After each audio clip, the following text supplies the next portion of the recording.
Hola, catastrofistes, ja estem aquí. Avui estem amb una convidada especial que ha vingut a Catàstrofes. De fet, hem vingut a l'Ateneu Barcelonès, estem al Jardí, a un lloc meravellós. I per presentar-vos una mica la persona que tinc aquí al davant, ella està a punt de graduar-se en Humanitats per la Pompeu Fabra, en especialitat de Filosofia. Col·labora també amb la branca de Filosofia de l'Ateneu Barcelonès, filosofa amb els seus amics en el podcast Mentres, i la podeu trobar segurament també a Sant Vicenç TV, de Sant Vicenç dels Horts. A més, escriu a Núvol, així que la podeu trobar bàsicament a tot arreu. Val? El tema és que ell és una persona, diguéssim, envoltada, rodejada de llibres. Bé, us la presento ja. Berta Galofré. Molt bona tarda, Ferran, què tal? Molt bé. Quina entrada i quina presentació. Catàstrofes. Ahir vaig fer, a part per fer promoció i tot això, vaig preguntar a la gent sobre la teva descripció que tens a Instagram i que també tens a Twitter, quina cançó pensen que t'encaixa. D'acord. Val? I tenim algunes que aniré posant durant el capítol d'avui. Per exemple, podem començar amb aquesta.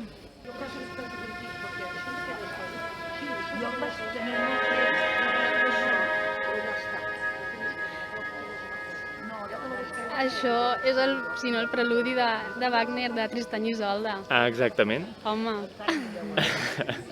Qui creus que t'ha pogut encaixar amb aquesta? Qui creus? El conec? La conec? Sí.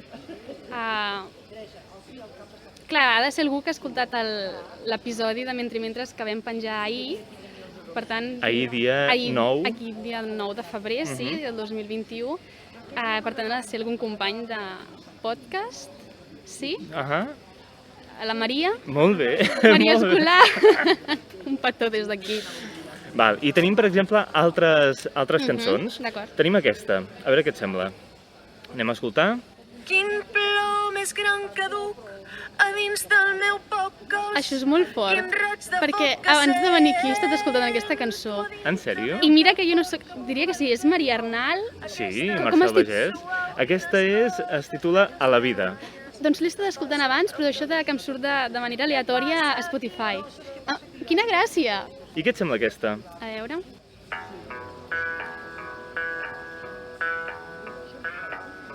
No la conec? No? No, de qui és? Jo tampoc la coneixia. Val. Verdaguer, el pèsol feréstec. Ja me l'apuntaré, ja la sentiré. Algú ha pensat que t'encaixa aquesta? Vale. Val? Mhm. Altres. Ui, Ui. quins nervis.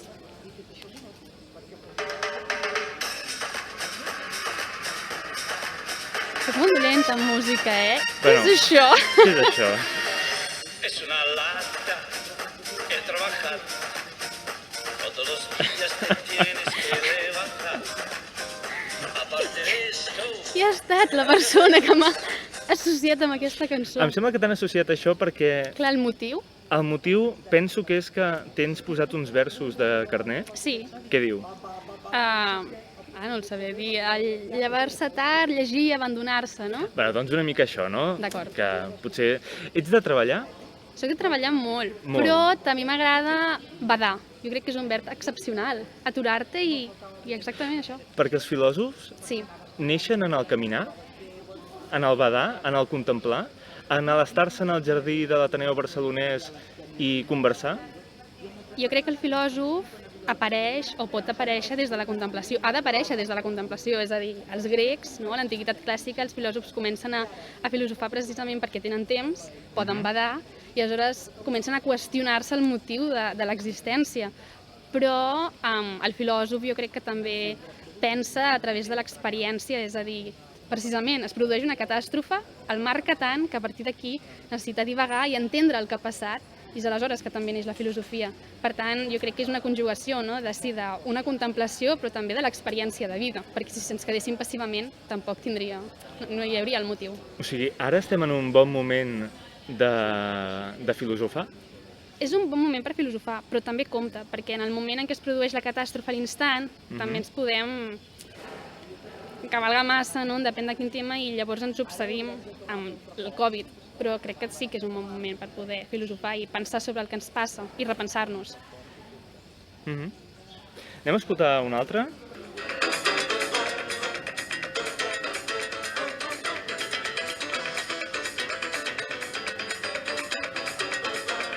No sé, quina és aquesta cançó? Dimoni pelut, ai, ai, ai. Soc una mica dimoni, soc una mica bruixa, però dimoni no, Jo soc molt... Hosti, això de soc molt bona persona, no? Que això recorda ben de quin polític ho sento. Clar, però què vol dir que ets una mica bruixa? A veure, soc una mica bruixa, això ho haurien de dir els meus amics. No és que sigui molt intuïtiva, tot i que una mica sí, però sí que és cert que també el món dels astres i el món de l'endevinació m'agrada molt. Aleshores, a partir d'aquí, doncs, un es deixa portar la vida, però no t'ho sabria dir molt bé per què. Sí que és cert que hi ha una part de fantasia que a mi em guia una mica des que soc petita. La meva mare em deia que era la reina de les bruixes. Llavors jo m'ho creia i llavors hi pensava... O sigui, t'explicava contes sobre això? O com? O et deia que eres la reina de les bruixes? Ella, la meva mare és la reina de les bruixes. Llavors, la teva mare? Sí, exacte. Llavors jo m'ho creia. I tu ets la filla de Jo soc la filla. Llavors, des d'aleshores, bruixa. aquest ambient de màgia, de col·leccionar fades, d'anar pel món i pensar-te que et trobaràs petites bruixetes o fades, sempre m'ha anat acompanyant. Saps que aquí al cantó hi ha el Jardí de les Fades? No, No? no. Bueno, a veure, jo no hi he estat mai, però sí que m'han comentat, Sí. ara no ho sé, amb tema de Covid i tal, però pre-Covid hi havia un bar que es deia el Jardí de les Fades. I estava ambientat, era com una... Em sona. Crec que una amiga una vegada me'n va parlar. Doncs no hi he anat mai, doncs m'apunto i aniré. Sí. Quan obrin, si Quan és que obrin, poden sí. i tal, doncs... Una altra. Va. Cosas que nunca cambian, que siempre serán igual, con leche cada mañana y con El colacau. Sabeu que tinc un problema molt gran amb l'alimentació perquè jo no em considero una catàstrofe, però sí que sóc una mica desastre, perquè tinc moltes intoleràncies. Aleshores, sóc intolerant al gluten i a la lactosa. Val. Per tant, haig d'anar molt en compte en què prenc. Llavors, per exemple, el colacau ja moltes vegades ja no en consumeixo perquè n'hauria de prendre amb llet, i que hi ha altres tipus i variants, però ja m'he acostumat a no prendre'n. Per tant, clar, la persona que m'ha associat amb aquesta cançó... Una altra. Vinga. Els Stay Homes. Quina és? Vale, una altra Passion. Vale. Sí? Ets de Stay Homes? No durant el confinament, perquè durant el confinament no els veig, és a dir, gairebé ni sabia que existien. Visc en un món paral·lel, també, pel que es veu, Ja, sí. Però el darrer mes crec que els he escoltat moltíssim. M'han acompanyat en el meu dia a dia. I bueno, clar, evidentment ara els conec i m'agraden molt força. I a més em vaig obsessionar, aquesta és una faceta ja no acadèmica meva, però em vaig obsessionar moltíssim a veure entrevistes seves perquè són persones molt espontànies. Bueno, perquè una part de l'atractiu de la persona, això potser en filosofia està estudiat, és l'espontaneïtat. O sigui, no? Dins del que és la seducció.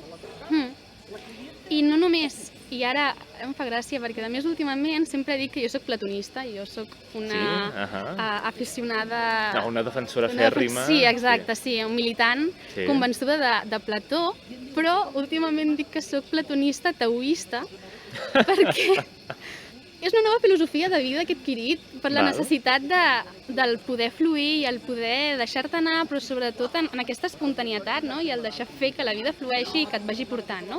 Que de fet una mica és el que és la vida en definitiva, no?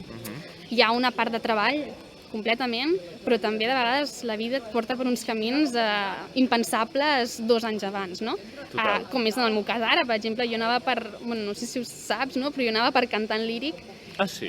Sí, i per motius, jo anava a estudiar el superior de l'ESMUC, o sigui, de música, ara hauria d'estar fent-ho, però fa un any vaig tenir una crisi existencial, perquè clar, sempre havia anat combinant durant molts anys del que era el món més acadèmic, de filosofia, humanitats, però després també tenia la música.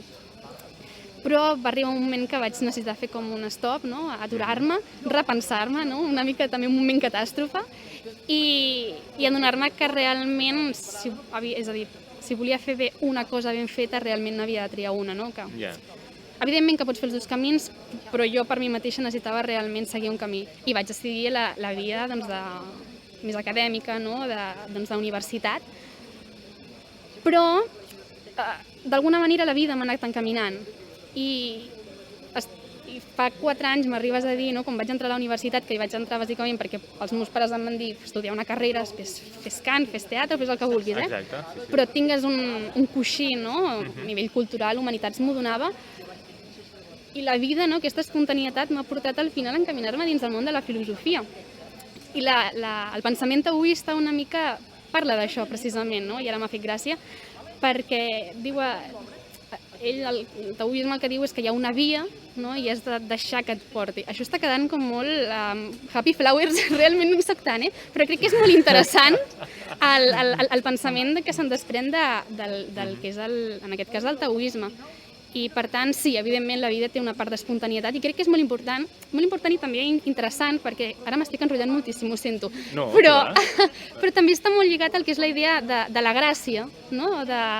D'aquest do diví, pràcticament, que l'altre dia que estava llegint Sant Agustí, i que precisament parla d'això, d'aquest deixar fer i del somriure. Vull dir, no sé si m'estic explicant molt bé, però...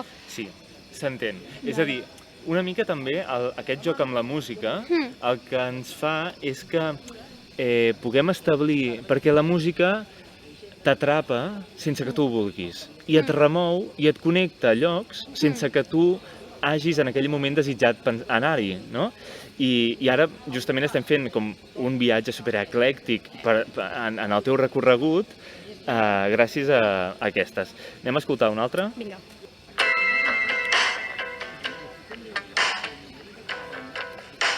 Què és això? We're out of fight. No la conec. Dels Arctic Monkeys.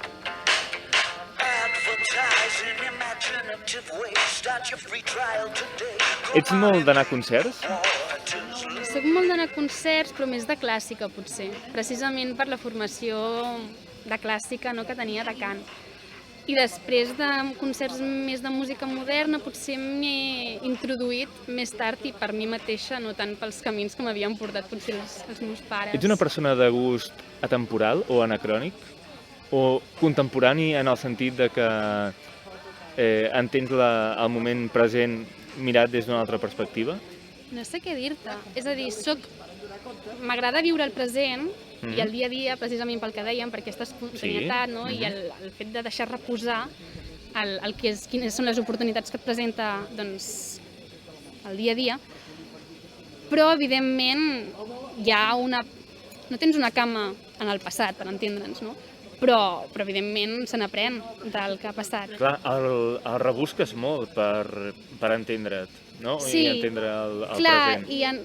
Clar, que a vegades penses que és una mica, no obsessiu, però sí que potser és repensar-hi massa. Però crec que és interessant l'exercici de poder analitzar, sobretot, què has fet tu abans en cada situació per no repetir o per millorar, no? Com has actuat amb quina persona, en una situació concreta, que després potser es torna a reproduir aquest etern retorn de Nietzsche, no? Perquè no es torni repetint les mateixes circumstàncies, perquè tenim un passat i l'hem pogut aprendre. I per aprendre del passat et vaig proposar un joc a tu, que era mirar com els filòsofs podien encarar una catàstrofe. Exacte. El filòsof i la catàstrofe, en aquest sentit. I què ens pots dir sobre això? Vale. Quan em vas comentar l'exercici el vaig trobar molt interessant, però crec que s'ha de poder distingir entre dos tipus de catàstrofe. Una que seria ocasionada per tu mateix, per tant, tu ets el culpable, no? I per tant pots fer de més i de menys, i després hi ha la catàstrofe que no depèn de tu. Per exemple, la Covid, no? Exemple prototípic. Bueno, diguéssim, depèn de tu, de tothom, però és com que la ficada de pota... Exacte, la ficada de pota no és teva. Exacte, vull dir, és molt diferent, no? Aleshores, vaig estar donant-hi voltes i vaig concloure que d'entre moltíssimes que podrien haver-hi, no? Vaig decidir que hi podia haver-hi quatre posicions filosòfiques a l'hora d'encarar una catàstrofe. Aleshores, d'una banda, vaig trobar interessant la posició estoica, de l'estoïcisme, no? L'estoic que és aquest adjectiu, no? El que diu o parla d'aquelles persones que no queden afectades per les passions i que, per tant, suporten els mals d'una manera amb fermesa, no? I aguantant tota mena de situació complexa. Aleshores, però a la vegada l'estoïcisme el que creu és que hi ha una llei universal, una llei natural que regeix el món i per tant tu no pots fer res per contrabatre-la, el que precisament dèiem abans de l'espontanietat, no? És a dir, i d'aquesta via i del deixar fer. Per tant, tu com a ésser insignificant, però que malgrat tot formes part d'aquesta llei natural, no la pots torçar. Aleshores, els estoics el que dirien o el que farien davant d'una catàstrofe serien els següents passos. No? Primer, el que farien és ser realistes i no fer suposicions esperançadores que no van enlloc, que creen simplement falses il·lusions. Però a la vegada el que dirien, i seguint aquesta llei universal, és que o es preguntarien el següent: realment està al meu abast poder solucionar i resoldre aquest problema?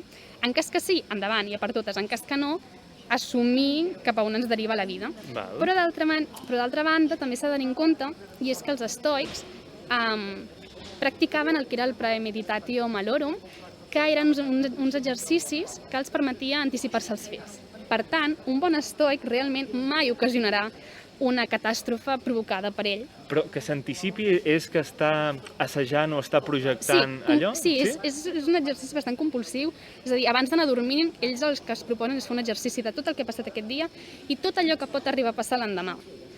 Per tant, a davant de qualsevol fet inèdit, ells sabran com desenvolupar l'acció.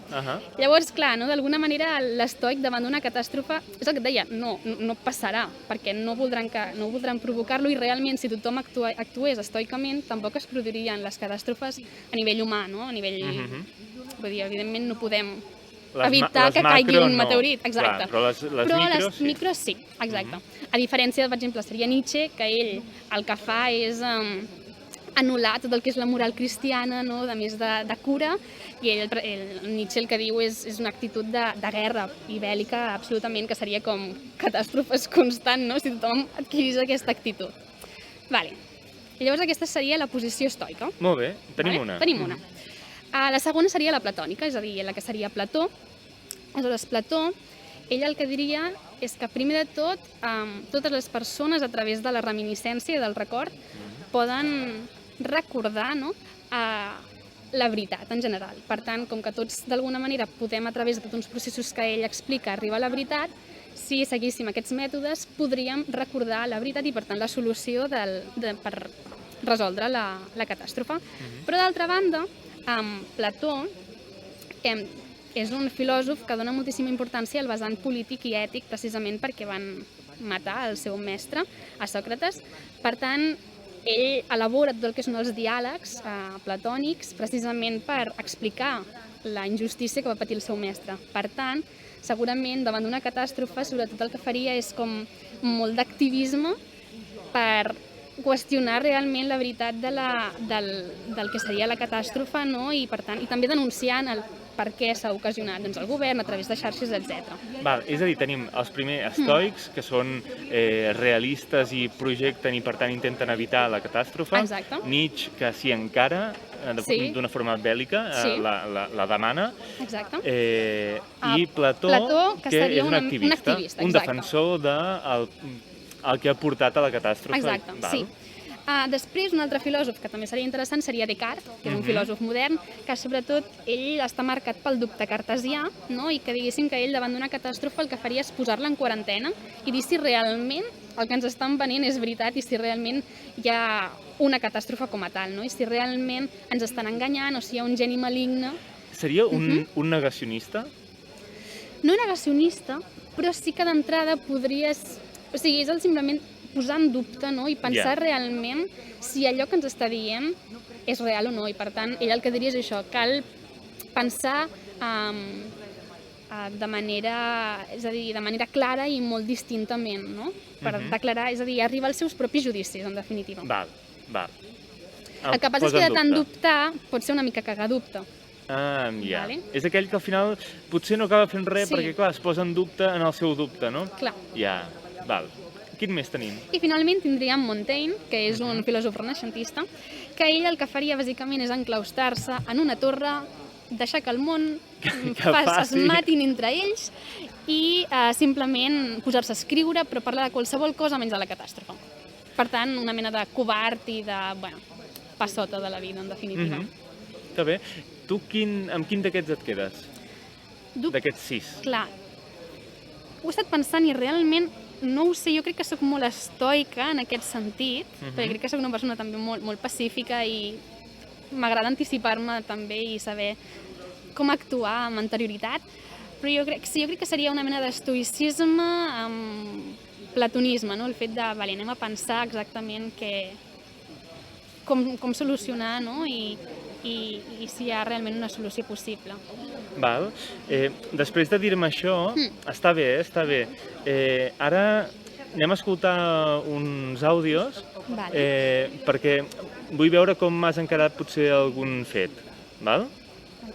Crec que dels millors moments que he viscut amb la Berta va ser el passat cap d'any, el cap d'any de 2020, el que pensàvem que seria el nostre any, i vam anar a casa d'un desconegut quan realment no teníem tanta relació com tenim ara, ella i jo. I el noi de la casa ens va dir, bueno, serviu-vos, poseu-vos el que vulgueu, i jo pensava que la Berta estaria una mica més tallada, i no. Jo, abans que acabés la frase, aquest noi ja m'estava omplint el got de Larios, dient, bueno, potser que ens posem una copa, no? El cap d'any del 2020, Sí? allò... Què? Va ser un gran moment, Sí? aquest. Sí, i a més ens hem passat tot l'any recordant aquest esdeveniment. Perquè com va acabar la nit? O sigui, si va començar així, Com devia acabar? com devia acabar? No? Vam conèixer molta gent Mhm. que a dia d'avui encara per motius X tornen a aparèixer, o sigui bé, vull dir que t'arriba una persona i et comença a parlar d'algú altre i de cop i volta fas com un clic i dic, però si jo aquesta persona la vaig conèixer al cap d'any del 2020. Aquell cap d'any del Però és que a 2020. més això em va passar fa setmana i mitja, que de cop i volta va ser com un... Però no pot ser que... Sí, o sigui, el que vull dir-te és que precisament aquell dia és com que es va anticipar, no, a tot el que havia de venir al cap dels següents mesos, sense saber que hi hauria una pandèmia i tot, no? Però més enllà del que és aquesta qüestió més contingent, i a més ens vam conèixer molt amb la Maria, vull dir, va ser un moment maco. Molt bé. I una altra situació, anem a escoltar. Doncs l'anècdota que recordo amb la Berta va ser a l'inici del nostre segon trimestre de tercer, de fet 2 mesos abans d'aquesta pandèmia, i recordo que havíem de començar les classes i em diu, Bernat, canvi de plans, hem d'anar a una revisió d'una assignatura.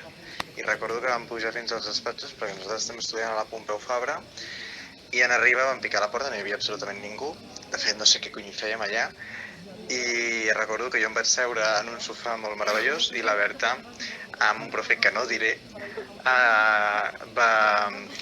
va començar a dir, bé, jo vull revisar el meu examen, i doncs ell li deia, no, si tot em sembla magnífic, meravellós, no sé què més dir-te, i doncs veies que la Berta anava compungint-se i hi havia un moment que va dir, i la matrícula? I doncs a partir d'aquí la conversa va pujar de to, com que la matrícula? I doncs literalment va fer un espectacle perquè li donés... Va provar totes les tècniques possibles i ens va haver de fer fora el despatx perquè no va aconseguir la matrícula. Podria dir molts detalls, me'n recordo una frase sensacional de la Berta que feia alguna cosa, potser me la invento però no passa res, que va fer alguna cosa com vols dir que no me la mereixo, Jordi? Però bé, aquesta és la meva anècdota. Jo això no ho recordo, Bernat? Bueno, aquesta és forteta, Com explicar-la? Sí, a veure, has dit que reacciones de forma estoica, de forma serena, projectant, sí, de forma platonista, fent sí. Però després, a l'hora de la veritat... A veure, això s'ha d'explicar bé, d'acord? Val, sí, expliquem-ho bé. Expliquem-ho bé perquè al Bernat li agrada magnificar aquest moment i més sempre me'l recorda allà on anem. És veritat que vam anar a reclamar una matrícula. I jo sé que pot quedar molt repel·lent, però és que l'acadèmia és l'acadèmia. Però bueno, tret d'això, és senzilla l'anècdota, simplement que tenia molt bona nota i jo simplement volia anar a preguntar si, vull dir, a veure si Sí, sona la hi havia flauta. opció, i tant, Clar, i tant, I llavors i tant. jo molt educadament vaig anar al professor i li vaig dir, bueno, no arribava al 10 com a tal, Sí. llavors és un què em faltava, no? I Ja. què puc millorar, vull dir, però de bones, no? Llavors quan em va dir que no, que estava molt bé, que no tenia res més a afegir, llavors jo li vaig preguntar, I doncs? i doncs no, que hi ha les matrícules, vull dir, perquè de vegades els professors no les posen. Ja. I llavors doncs, tu has d'anar una mica a gorxar, no? I preguntar, però amb tota la bona voluntat del món. I llavors era un professor amb qui tenia molt bona relació, sobretot el Bernat, i després amb ell, perquè és el seu tutor de TFG, i llavors doncs simplement li vam demanar. No va ser en cap cas una catàstrofe, però és una anècdota que ens en recordarem tota la vida. I vam actuar estoicament, perquè ens va dir que no i jo vaig dir, doncs d'acord, però una pena. Home, sí, no? Sí, però bueno. Ets molt competitiva? Soc molt competitiva per a mi mateixa. És a dir, no m'agrada comparar-me. No m'agrada gens. I a més no m'agrada que ho facin tampoc. Perquè el que passa és que sí que soc perfeccionista i m'agrada arribar doncs, al 100% del que puc arribar. I sé quan faig bé una cosa. I sé quan puc anar a demanar, en aquest cas, la matrícula. Anem a escoltar una cançó que he deixat per ara. Perfecte. He pensat, bueno, a veure què.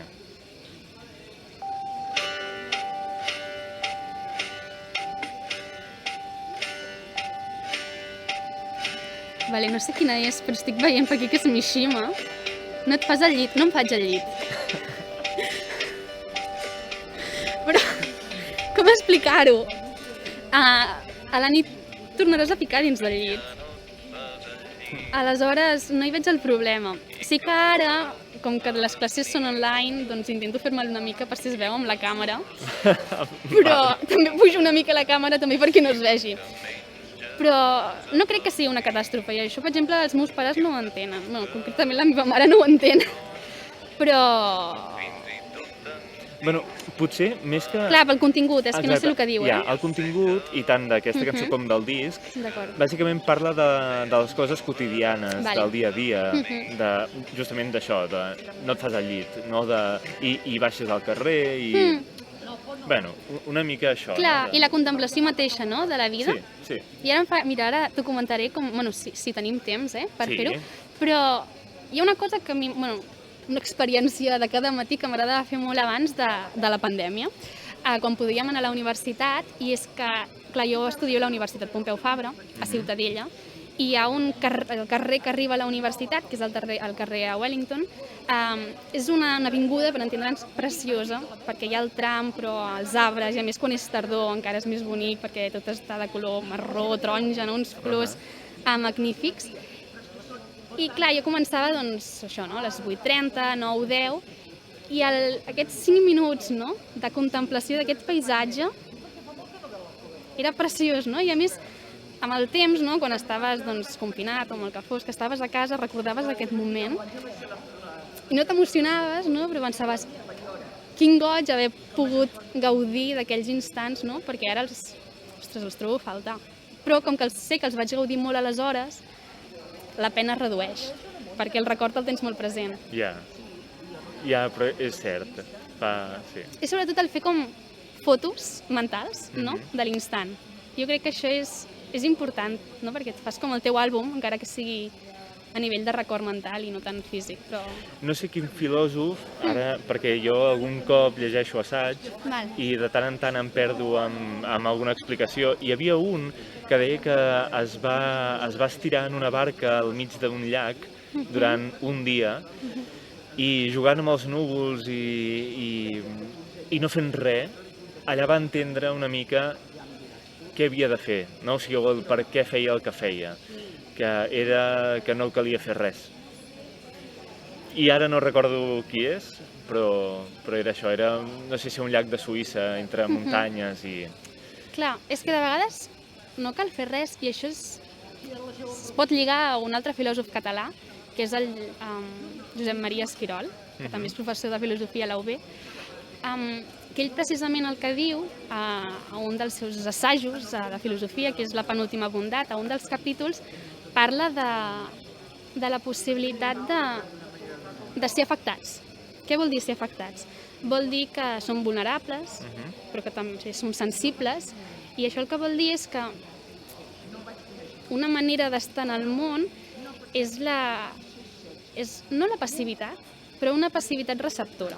És a dir, la possibilitat és això, no?, de ser afectats i que la vida... Et vagi modificant. Sí, i sense que tu hi mostris resistència, no? Precisament el que deia. Sí, adaptar-se. Que això no vol dir que és això, que sigui un estat passiu, però sí, és a dir, és una passivitat activa i que de fet és el que defineix la paraula passió, que ve també d'aquest pathos del patir, el verb en llatí que és patri, patri o alguna cosa així. O sigui, passió ve de patir? Sí, completament. Per tant, la passió és aquest patiment, però un patiment perquè ets afectat i perquè ets vulnerable, però perquè deixes que la vida et porti cap als camins que t'ha de portar. I és aquesta espontanietat i tu deixar-t'hi anar.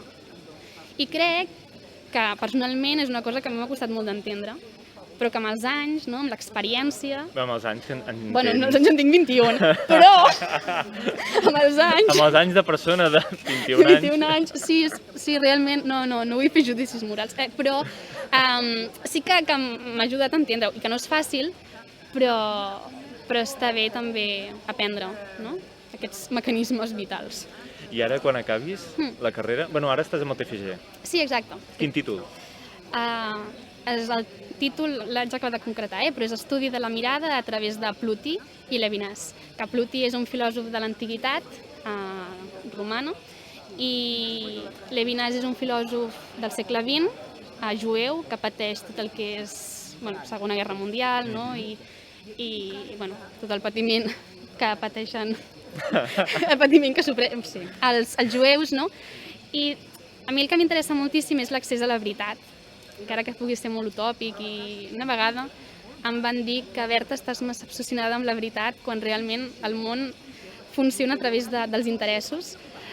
Fa molt de mal que et diguin això, no?, aquesta veritat, però jo penso que sí que hi ha una veritat universal o moltes veritats, però el fet és trobar la teva, no? I una d'aquestes vies per arribar a la veritat o aquest estat d'afectibilitat també és la via de l'amor, i aleshores una d'aquestes vies per enamorar-se, etc., és la mirada.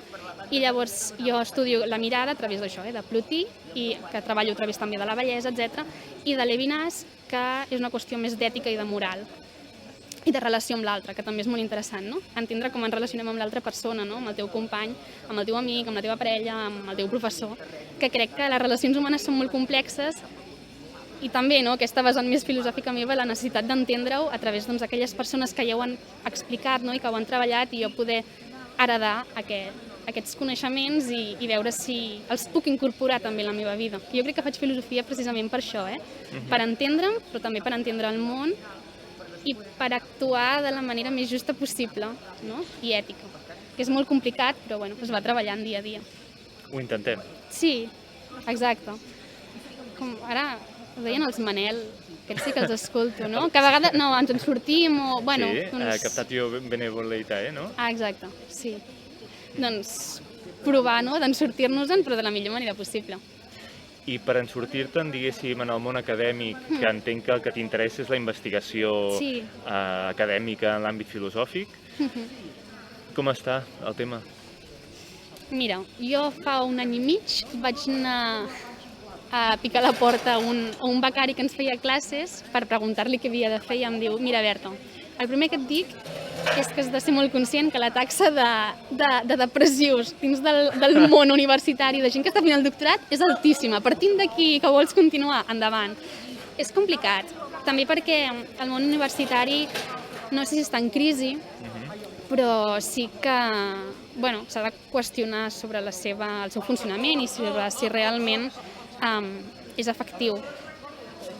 Jo tinc moltes ganes d'estudiar, tinc moltes ganes de pensar, tinc moltes ganes d'escriure, comunicar també el que estudio i el que sé, aleshores aniré veient, però sí que tinc ganes d'això, de seguir llegint i de poder escriure les meves pròpies investigacions. Sort. Gràcies, sí. Em caldrà molta sort, però com a tothom, és a dir, és posar il·lusió. I passió? És molta. Patir, però sabent que... Exacte, un patiment però amb voluntat activa de fer coses. quina és la teva última petita catàstrofe? Clar, és que realment podria dir moltíssimes, potser no totes són explicables, però no, hi ha una que sí. I és que fa unes setmanes, precisament el que comentava a l'inici del programa, que deia que tinc moltíssimes intoleràncies, i fa unes setmanes el meu pare va portar una mena de, no pastissets, però eren com ametlla picada, però compacta amb caramel. Fins aquí cap problema, perquè jo fruits secs en puc prendre. Jo no, veus? Mira, exacte. Bueno, alguns, però... Vale. Sí. Doncs el que passa és que tenia una mica de xocolata. I clar, no és xocolata sola, és xocolata amb llet. Llavors, clar, jo vaig pensar, és molt poqueta i més fa molt de temps que no tinc cap mena de problema ni de panxa ni res, jo crec que ho puc menjar. Vaig començar amb trossets que no tenien xocolata, però després és com, vinga, Berta, tot, menja-t'ho tot. I vaig pensar, mira, no m'ha fet mal. A la tarda vam tenir les conseqüències. Ai, pobra. Però estic viva, per tant, això és l'important. Va ser una petita catàstrofe. Val. Doncs amb tot això, la recordo, la podeu escoltar mentre i mentres, la podeu llegir a Núvol, la podeu seguir, diguéssim, a les xarxes socials, també aquí a l'Ateneu, que fa conferències i està vinculada amb el que pot, amb el temps que pot i dedica al màxim. I res, Berta, que et vagi molt bé. Podríem estar xerrant molta estona més. I tant. Però jo ara vaig veure una obra de teatre i s'està fent fosc i ja està. Moltíssimes gràcies per convidar-me, Ferran. M'ha fet molta il·lusió i he passat una molt bona estona. Catàstrofes.